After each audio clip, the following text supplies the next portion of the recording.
இன்னைக்கு மனிதனுடைய பேச்சு இருக்கிற எவ்வளவு வஞ்சகமான பேச்சு, எதை எடுத்தாலும் பொய், ஏமாற்றக்கூடிய வார்த்தை, மோசடித்தனமான வார்த்தைகள், தரக்குறைவான வார்த்தைகள். கொஞ்சம் நம்மிடத்தில் காசு பணம் இருந்து விட்டால், 4 பேர் நம்மோடு இருந்து விட்டால் மற்றவர்கள் துச்சமாக கருதுவது. யாருக்கு என்ன கிடையாது, இழிவான ஆட்கள் கிடையாது.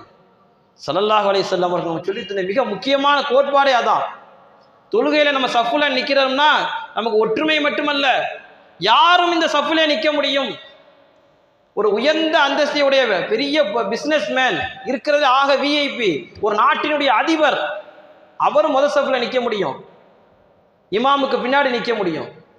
அதே மாதிரி ஒரு சாதாரண கூலி தொழிலாளி இருக்கிறதுல ஆக கம்மியான சம்பளம் வாங்கக்கூடிய நபர், அவரும் என்ன செய்ய முடியும், அந்த சஃப்புல நிற்க முடியும்.